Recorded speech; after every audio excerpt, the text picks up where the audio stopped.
Society's family unit is in crisis as less and less people are making the commitment of a lifelong partnership together. It has been normalized, encouraged, and easier than ever to just throw in the towel when the going gets tough. With time at a premium, start by spending 20 minutes per week gaining thought-provoking inspiration towards a journey of self-improvement, ultimately improving your marriage, your family, your health, and your home.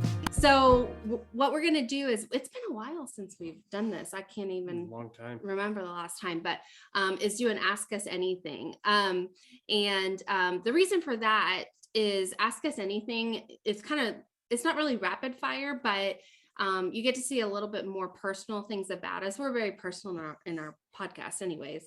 But instead of listening to like a whole episode of the podcast, I think that you kind of get little snippets of our opinions on things in a different format. And then you can go back and listen to episodes in a deeper format. Yeah, totally. Yeah. So we're going to do Ask Us Anything. We're actually going to do 2 parts. So we'll do a little bit today, just because we want to keep it short. And then we'll do next week, we'll do the second part of it. Mm-hmm. So yeah, and these will be shooting from the hip, and we haven't discussed these or we scripted these out or anything. So this is just pure raw, like they're all reaction. appropriate. But yeah, obviously we're going to deep dive on some, probably more than others. You see some people do an Ask Me Anything and they'll just answer the question, yes, I believe that's true, and then next question. No, I don't like that. And next, it's not really useful. So we're going to try and stick within a nice little time frame as usual. Yeah, so for sure. So you want to start? Yeah, sure. So first question is, if you could live anywhere, where would it be? I know my answer to this, and you probably know my answer to this. I don't know what your answer would be. I don't know if your answer is the same as mine. I don't know. I think somewhere with better weather year round. So I don't care about the seasons. Probably thinking the Bay Area in California.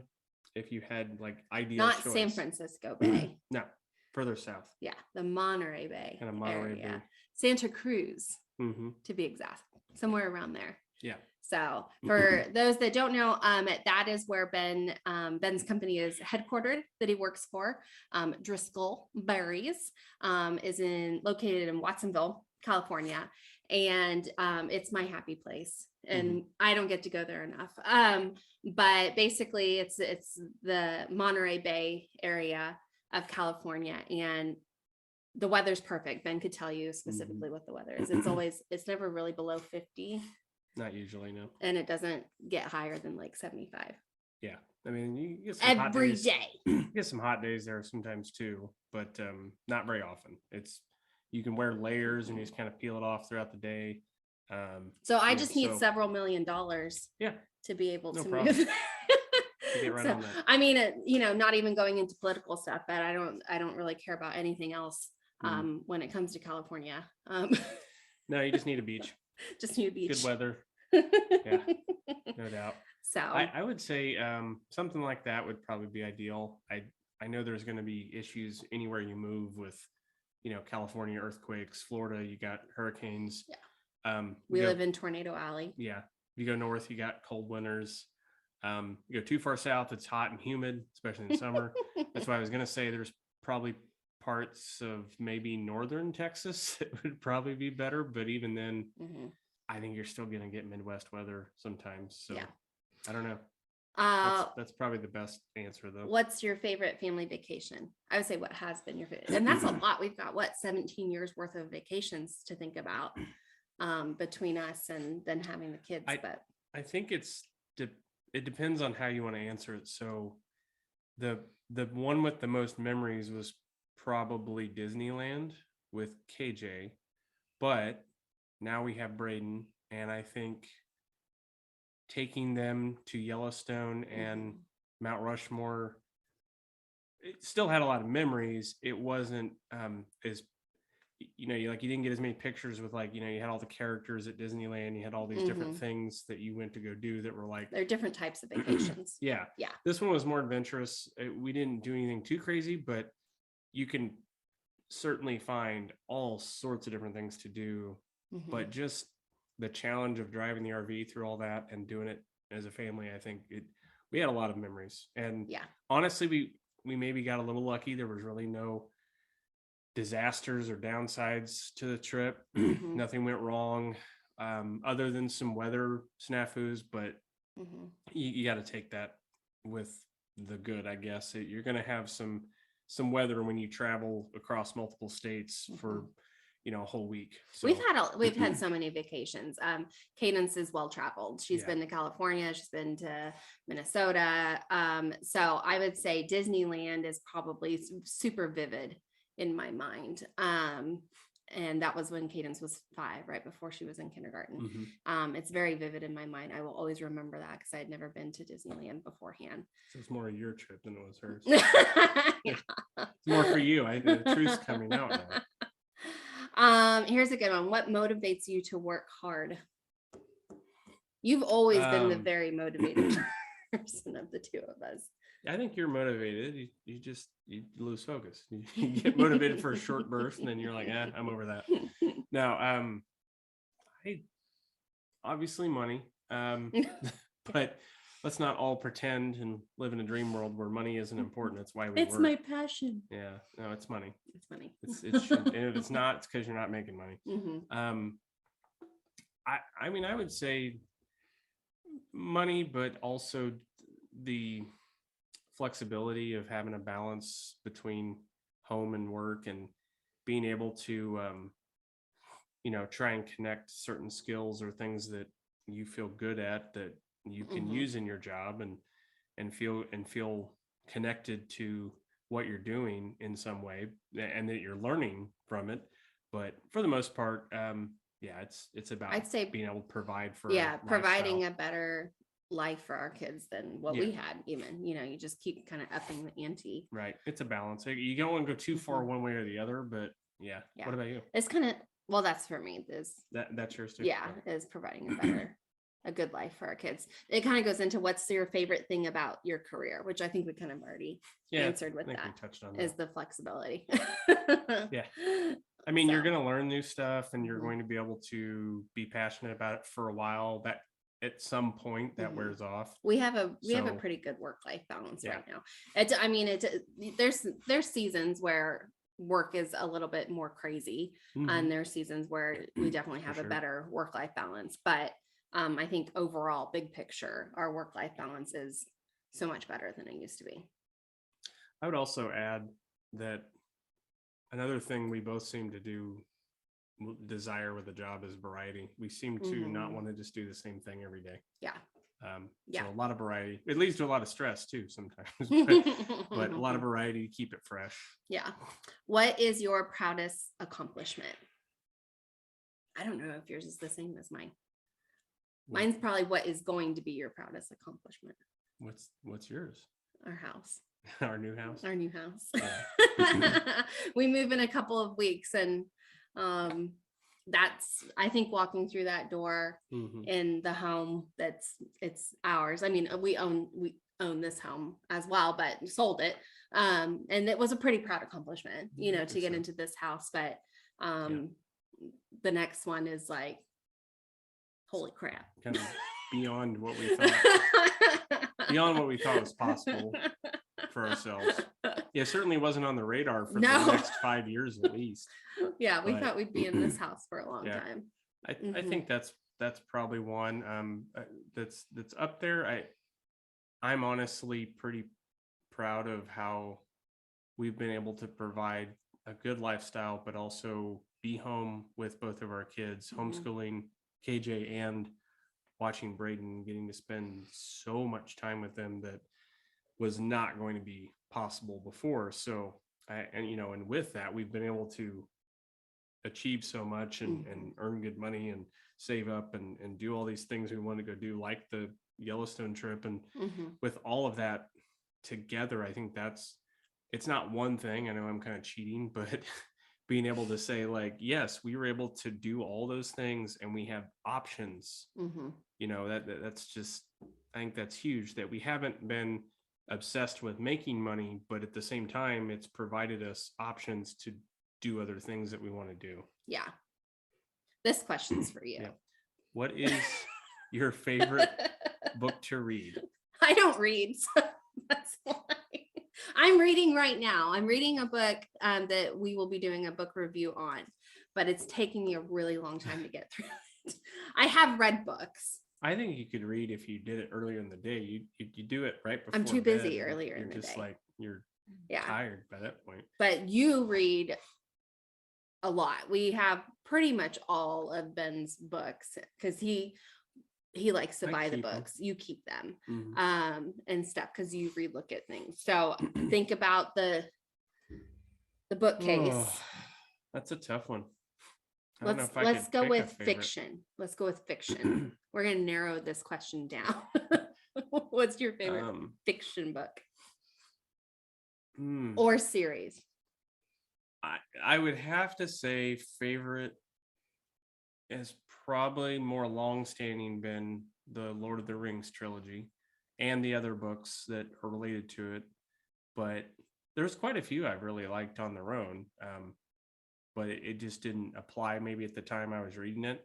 I mean, I've gotten more into the self-help books that I think some are better than others. Some are very salesman-y, like you feel like you're being pitched something, or it's very cliche, I guess, or generic.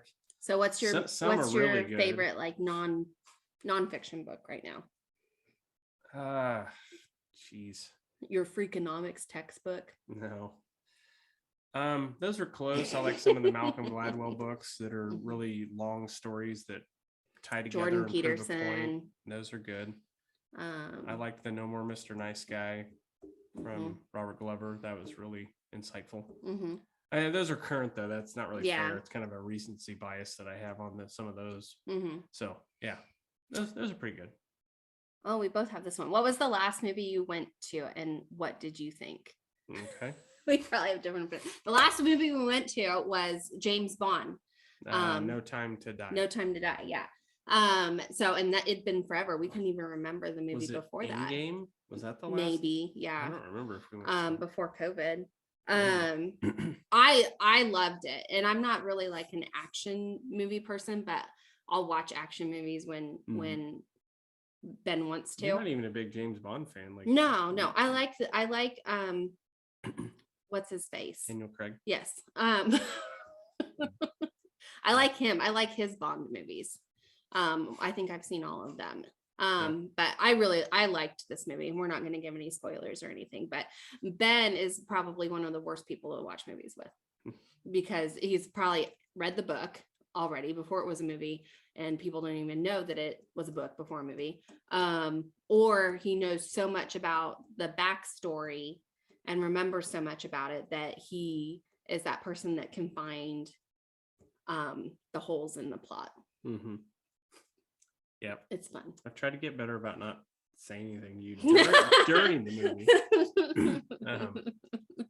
It was good. I think it was a good way to end it if you wanted to do that like in the series with Daniel Craig. It was a nice way to sort of wrap some things up from previous movies. They tried to tie them together pretty well, even when it didn't feel like they were all perfectly related at times. Most of the Bond movies were separate movies, really, until Pierce Brosnan's movies. They didn't really tie together a lot. They were standalone movies. They didn't feel like sequels or anything.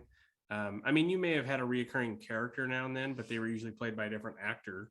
And most people back then probably didn't expect to see a series of movies, whereas these felt like a series of movies strung together that had some standalone qualities that you could watch it and appreciate it for its own film.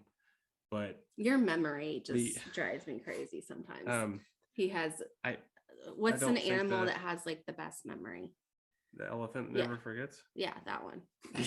Okay. I'm an elephant now. I mean, I've gained weight, but I don't think I've gained that much. Okay. What does Cadence want to be when she grows up? Which day are we asking? Yeah, really. Because what does she not want to be when she grows up? Singer, actor. Yeah. There's been writer. Basically, our stance on this as well, and Cadence knows this, that we are not going to require her to go to college unless that's what she wants to do. Mm-hmm. As she has to have some type of post-secondary training or education. So that could be a technical school.